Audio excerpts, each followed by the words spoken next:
জবাকে নিয়ে তার স্বামী পাহাড়ে বেড়াতে গিয়ে পাহাড় থেকে ঠেলে ফেলে দিল। হ্যালো শ্বশুর মশাই, আমি জবাকে নিয়ে পাহাড়ে বেড়াতে এসেছিলাম, ও পাহাড় থেকে 1000 ফুট নিচে পড়ে গেছে। কি বলছো জামাই? 1000 ফুট নিচে পড়েছে মানে জবা তো আর বেঁচে নেই। কিন্তু আপনার মেয়েকে ছাড়া আমি বাঁচবো না, আমিও পাহাড় থেকে ঝাঁপ দিচ্ছি। না না জামাই, আমার জবা তো আর ফিরে আসবে না, তুমি নিজের জীবনটা শেষ করো না, চলে এসো। কুসুম, তোর দিদি পাহাড় থেকে পড়ে মারা গেছে। সে কি, জামাইবাবুর কিছু হয়নি তো? তোর দিদি মারা গেছে আর তোর জামাইবাবুর চিন্তা হচ্ছে? বাঁচাও বাঁচাও বাঁচাও বাঁচাও বাঁচাও, আমাকে বাঁচাও। তুমি পাহাড় থেকে পড়লে কি করে? আমার স্বামী আমাকে পাহাড় থেকে ঠেলে ফেলে দিয়েছে। ঠিক আছে, ওই স্বামীর কাছে তোমাকে আর যেতে হবে না, তুমি আমার বাড়িতে চলো। জবা, বাবা, জামাই, দুজনে একসাথে বেড়াতে গেলাম, ফিরে এলাম একা। শান্ত হও বাবা, বসো বসো। আমি যে নিজেকে বোঝাতে পারছি না।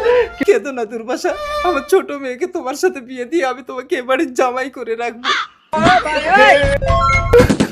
কেঁদো না গো কুসুম, তুই জামাইকে বোঝা। চলো ভেতরে চলো। নাটকটা বেশি হয়ে যাচ্ছে না? আমাকে পাওয়ার জন্য আমার দিদিকে মেরে ফেললে। অবশ্য প্ল্যানটা আমারই ছিল। বাবা জামাই, তুমি কষ্ট পেলে আমার জবার আত্মা কোনোদিন শান্তি পাবে না। বিশ্বাস করো বাবা, আমার ছোট মেয়ে কুসুম কোনোদিন তোমাকে জবার অভাব বুঝতে দেবে না।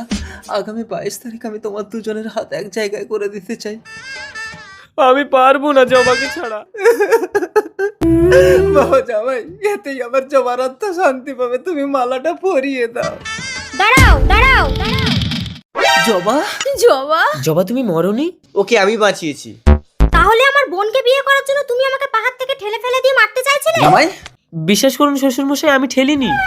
ঠেলেছিস কি ঠেলেছিস না থানায় গিয়ে বলবি। আমি না স্যার, কুসুম আমাকে ঠেলতে বলেছে। কুসুম, তুই জামাই বাবুকে পাওয়ার জন্য নিজের দিদিকে মারতে চাইছিলি? তা আমি তো দুর্বাসাকে ভালোবাসতাম, তাহলে তুমি দিদির সাথে কেন বিয়ে দিল? পুলিশ অফিসার, আমার ছোট মেয়েকেও নিয়ে যান, এরা দুজন জেলখানায় একসাথে সংসার করবে। এই জিনিস কুসুম, তুমিও চলো। হ্যাঁ তাই চলুন। এসো কুসুম। চলো। কাঁদিস না জবা, তোকে আমি আবার বিয়ে দেবো। আমাকে কে বিয়ে করবে বাবা? আমি